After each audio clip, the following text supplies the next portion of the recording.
Hey guys, welcome back to my channel. So today is just going to be a quick video answering a question I got in response to the last video I made on my MBE explanatory answers flashcard. So I'm going to go ahead and read the first question. There's two parts to it. The first is, could you do a video on the difference between general rules, specific rules, and related rules on the bar? Yes. So general rules, specific rules, and related rules is basically a framework that I created myself to make sense of explanatory answers, because if you look at your explanatory answers when you're doing MBE practice questions, they're usually pretty long, like they're pretty big paragraphs. So what I had to do to make sense of them in my brain is I literally would take my explanatory answers and underline every rule in that answer, and then I sorted in my mind what the general rule was, which is basically like if it was a question on negligence and then something specific within negligence, I would underline, it would probably have the elements of negligence and that's your general rule, and I would underline that.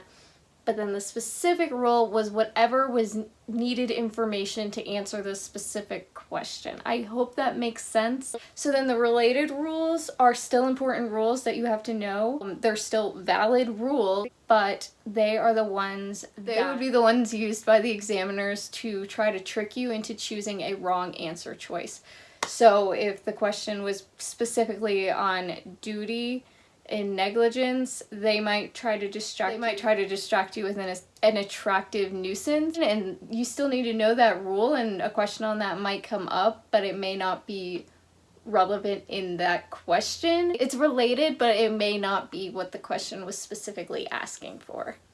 And it's really important to look at your explanatory answers. And basically whatever they say, A is correct because XYZ rule, that's your specific rule. And B is incorrect because XYZ rule, that's your related rule. It's just a distractor. It's still an important rule, but not for that specific question. So if you have further questions on that, please let me know. I hope I'm explaining it.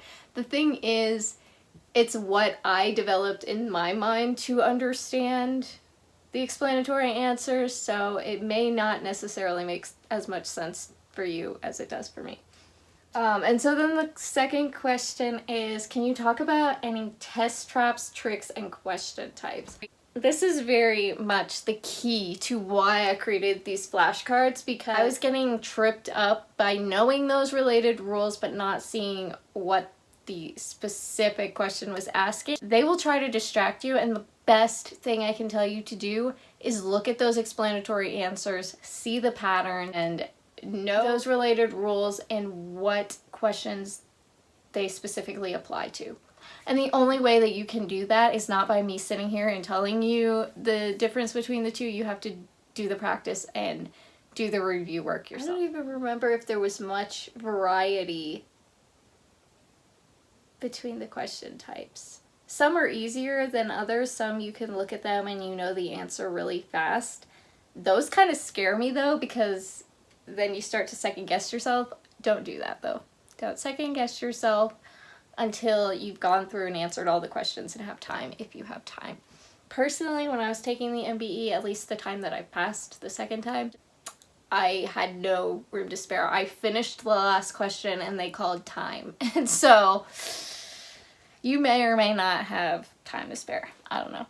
Know your main categories, like your elements of negligence, know assault and battery, stuff like that for torts. There was a really great resource that I used for studying, not only for the MBE, no, it was an essay resource, but still really helpful for the MBE. I can link it if I can find it again. It was hard to find, but once I found it, it was an awesome resource. I'm gonna see if I can find that for you. It's an essay resource, but it covers the most tested issues, and that's what I used to help me prepare for the MBE and the essays. So I'm going to try to find that for you. Question types that are most similar to the bar exam are, sorry bar prep companies, not your Barbary or even Kaplan or Themis or whatever you're using.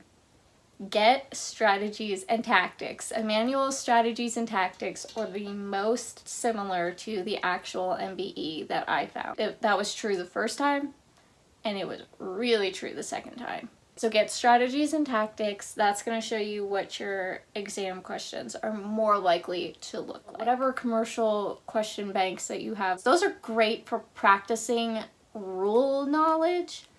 Not as great for practicing the actual exam. Use those for like practicing your rules and just like getting them in your head, but make sure that you're practicing with strategies and tactics. That's what I can tell you. So the first time I used the Kaplan question bank online, those were more similar than the other questions that I used, but the most similar was strategies and tactics, at least when I was taking the exam. It could have changed.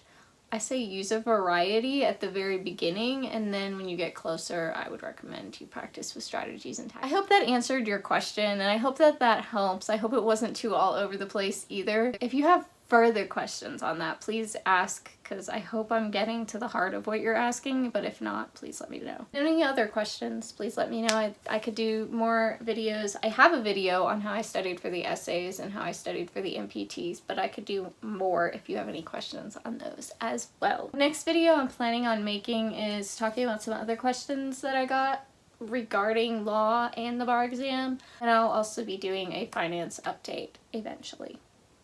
So, actually probably today, but yeah. That's everything for now. Thank you for watching, and I hope this helped.